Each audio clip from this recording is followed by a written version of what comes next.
Cowboys Nation, we've got big news coming out of Dallas. As we all know, the Cowboys are looking to bounce back in 2025 after a disappointing 2024 season. The goal is simple: improve, compete, and get back to the top of the NFC. To do that, coaching changes were inevitable. Well, today we're breaking down two major coaching hires that will shape the team's future. Nick Sorensen as the new special teams coordinator. Matt Eberflus as the new defensive coordinator. What do these moves mean for the Cowboys? Will they actually make the team better, or is this just another round of playing it safe by the front office? We're getting into all of that right now. Before we dive in, make sure to hit that like button and subscribe to stay locked in on all things Cowboys.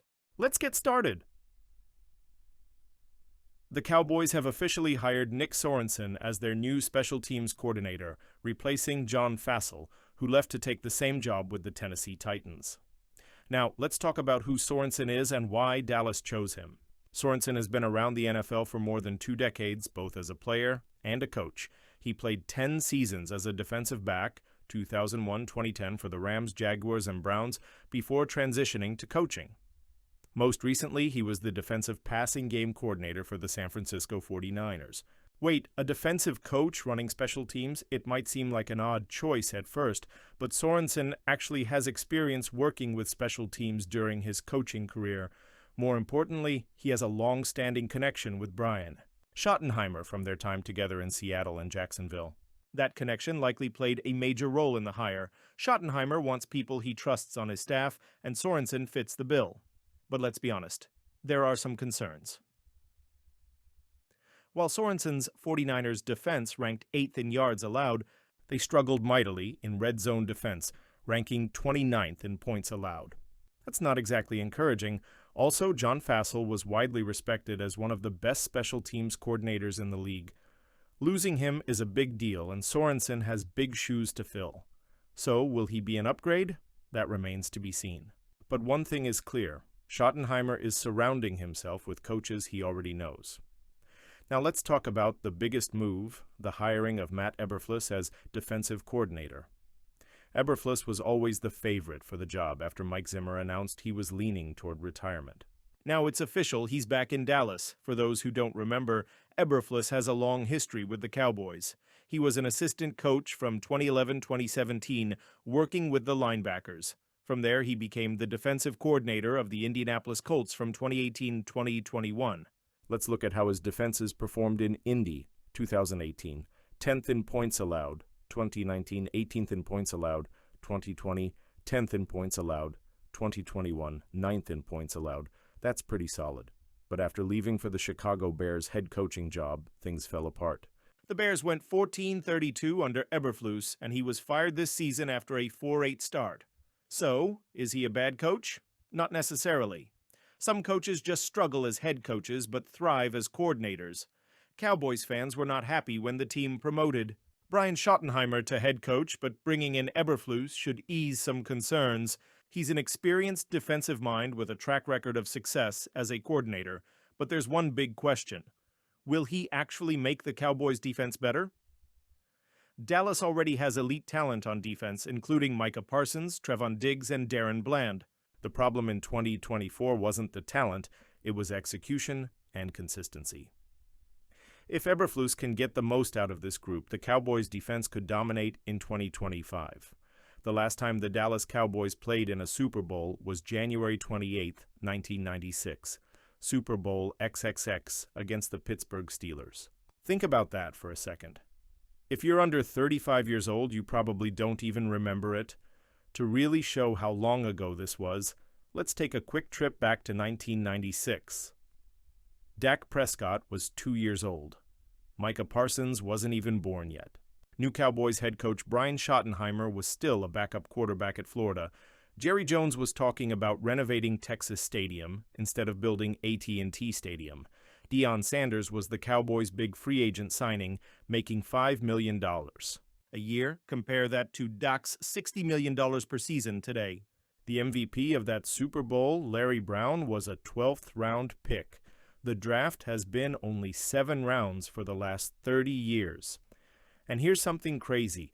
The broadcasters who called that game on TV and radio, Most of them are no longer alive. The internet was so new in 1996 that filters blocked XXX, thinking it was inappropriate content. Gas was $1.09 per gallon. Toy Story had just come out. Tiger Woods wasn't even a pro golfer yet. Cowboys fans, let that sink in. This isn't just a short drought. This is an entire generation of fans who have never seen the Cowboys reach a Super Bowl. Why have the Cowboys struggled for 29 years? The question is, why? Why can't America's team get back to the biggest stage? Well, there are several reasons, but let's break down the three biggest ones. We have to start with Jerry Jones. Ever since he pushed Jimmy Johnson out the door in the mid-90s, Jerry has made it clear he's running the show. That means no strong-willed head coaches, no outside general managers, no real football minds making key decisions. Sure, Jerry is a great businessman, but is he a great football mind? The results say otherwise. The Cowboys are one of the richest sports franchises in the world, but when it comes to building a Super Bowl winning team, they keep coming up short. Every year, the Cowboys are good but not great. They don't take big risks in free agency. They don't make bold coaching hires. They don't go all in to win a championship. Instead, they do just enough to be competitive, but never enough to actually get over the hump. Take this offseason as an example. They promoted Brian Schottenheimer to head coach instead of bringing in a proven winner. They hired familiar faces like Matt Eberflus instead of making a bold move. It feels like the Cowboys are content being good, but not desperate to be great. Let's face it, when it matters most, the Cowboys don't deliver. Since 1996, Dallas has won just 5 playoff games in nearly 30 years. Compare that to the Patriots, 30-plus playoff wins and 6 Super Bowls. The Chiefs, 12 playoff wins and 3 Super Bowls in just the past 5 years. The Eagles, 2 Super Bowl appearances in the last 6 years. The Cowboys?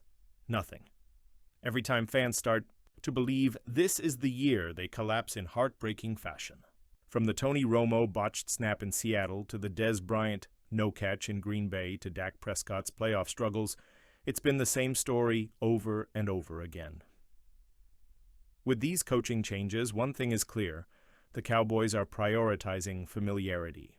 Both Nick Sorensen and Matt Eberflus have previous connections with Brian Schottenheimer, meaning there's already strong chemistry within the staff.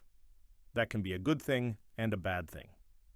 On one hand, continuity helps players adapt quickly to a new coaching staff. But on the other hand, it could also mean the Cowboys are just playing it safe. Let's be real. Cowboys fans wanted a bold move. Many were hoping for a big-name coach to shake things up. Instead, the front office stuck to familiar faces who won't challenge the team's power structure. So here's the million-dollar question. Will this coaching staff be enough to take the Cowboys to the next level? The NFC is loaded with elite teams, including the 49ers, Eagles, and Lions. If the Cowboys want to compete for a Super Bowl, they need a coaching staff that can maximize their talent. Right now, it's unclear if this staff can do that. So, Cowboys fans, what do you think? Are Nick Sorensen and Matt Eberflus the right hires? Will Brian Schottenheimer's coaching staff take this team to the next level, or did the Cowboys just play it safe again? Drop your thoughts in the comments below, and before you go, make sure to hit that like button and subscribe for more Cowboys updates. We've got a long offseason ahead, and we'll be covering every move Dallas makes. I'll see you in the next one.